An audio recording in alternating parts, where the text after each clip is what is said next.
បងប្អូនទាំងគ្នាធ្លាប់អត់ធ្លាប់មានបញ្ហានឿយហត់នឹងជីវិតពេកលក្ខណៈរហូតទៅដល់ចង់រកកន្លែងណាមួយស្ងាត់តែមានអាស្ងប់ស្ងាត់អត់ឮសលេងទាំងអស់ស្ងៀមចង់នៅតែឯងអត់ចង់និយាយជាមួយអ្នកណាទាំងអស់សំបីពេលខ្លះអង្គុយចង់អត់ចង់ដងហើមទៀតអំឡុងពេលនេះគឺខ្ញុំជប់ហើយពីអ្វីដែលធ្វើឲ្យខ្ញុំរំភើបខ្លាំងជាងអំឡុងពេលនេះទៀតគឺដៃគូរបស់ខ្ញុំបានចោទខ្ញុំថា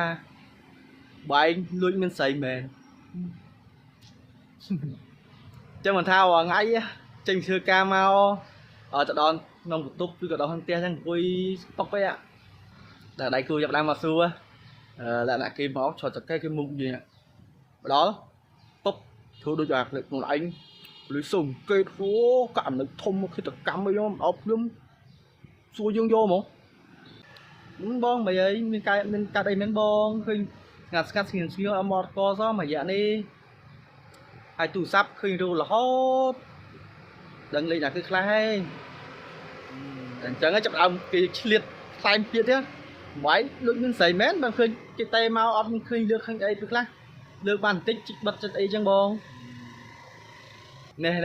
អាក្នុងចិត្តគ្នានេះកំពុងអាជុំមានវិបត្តិប្រវត្តិដោះស្រាយផងឥឡូវមកកាំងដៃគូគេចោទថាយើងលើមានស្រីទៀត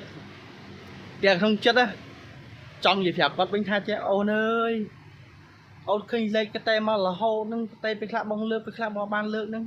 អាហ្នឹងគេតាក់ទងរឿងការងារទេអូនមានស្រីក្មេងស្រីណាទេមកអញញ៉ៃមកទេអញ្ចឹងមិនថាការគិតរបស់មនុស្សស្រីអត់ដូចមនុស្សប្រុសទេគាត់តែមនុស្សប្រុសអង្គុយស្ងៀមស្ងាត់ម្នាក់ឯងអង្គុយក្តៅក្តែងគាត់ចាប់ដើមគិតអាបែបហ្នឹងឥឡូវផ្លែកអង្គុយតែឯងតំងសួរអីអត់ឆ្លើយចាប់ដើមស្រួលបាយចិត្តបែបហ្នឹងស្រួលប្រែចិត្តទៅលួចមានអ្នកថ្មីអ្នកអីទៀតតែសំខាន់នេះក្នុងចិត្តមនុស្សប្រុសនេះអង្គុយគិតម្នាក់ឯងតំងត្មោចហ្នឹងក្នុងចិត្តគិតថាចដល់ថ្ងៃបងថ្លៃទឹកថ្លៃភ្លើងថ្លៃផ្ទះហ្នឹងទៅរកលុយណាទេទៅចិត្តទៅដោះគោកូនថ្លៃសាលាកូនថ្លៃខោអាវថ្លៃនំថ្លៃអីអូមកកណោទៀតចាំថាក្នុងខួររបស់មនុស្សប្រុសគិតអំពីសម្ពាធការងារលួចកាក់គ្រួសារយើងតែបំមនុស្សស្រីវិញគិតដបងគេបំផុតគិតអាប៉ែហ្នឹងអង្គុយគិតអ្នកឯងទៅដោយកដៃនេះមានអីទេកាលពីរឿងស្រីនេះវាខុសគ្នារវាងមនុស្សប្រុសនិងមនុស្សស្រីទៀតនៅពេលមនុស្សស្រីពិបាកខូចចិត្តខូចអីហ្នឹងគេមានមិត្តភ័ក្តិឬក៏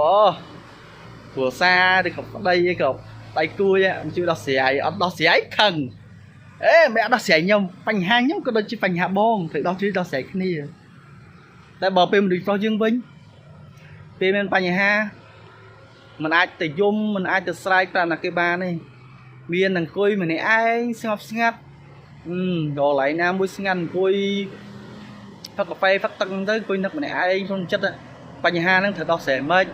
ត្រូវទៅផ្លូវណាដើម្បីឲ្យដោះស្រាយបញ្ហាហ្នឹងរួច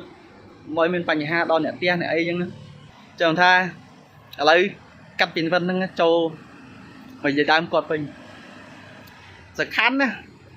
អាក្នុងចិត្តគាត់អង្គុយគិតចឹងចាប់ដើមជប់ឡើងដេកអាណិតដេកទៅហើមភ្នែកហើយសួរហើមអីភាសាយំរឿងគិតក្នុងចិត្តថាប្តីលួចមានស្រីហើយដល់ពេលយើងទៅឃើញគាត់អញ្ចឹងចាប់ដើមអាណិតផងចង់សោបន្តិចចង់អាណិតបន្តិចដល់ពេលអញ្ចឹងដឹងធ្វើម៉េចមានតែដល់អោបអីប្រាប់តែអូនអើយជប់គិតអ្វីដែលអត់ល្អទៅប្តីណាទៅលួចមានស្រីហើយបើប្តីមានលួចទៅចិញ្ចឹមស្រីមែនមិនប្តីមកអង្គុយញ៉ាំមីកញ្ចប់រងហើយចឹងទេអញ្ចឹងអូនជប់គិតអ្វីឲ្យវិជ្ជមានក្នុងចិត្តប្តីមានតែអូនម្នាក់ទេខ្លាញ់តែអូនមួយស្មោះតែអូនមួយទេបេះដូងអញ្ចឹងជប់គិតជប់យំទៅប្រខូចតោះបងប្អូនឥឡូវចង់កញ្ចប់ហើយតោះឥឡូវដល់ម៉ោងខ្ញុំទៅបោកអាវបងប្អូន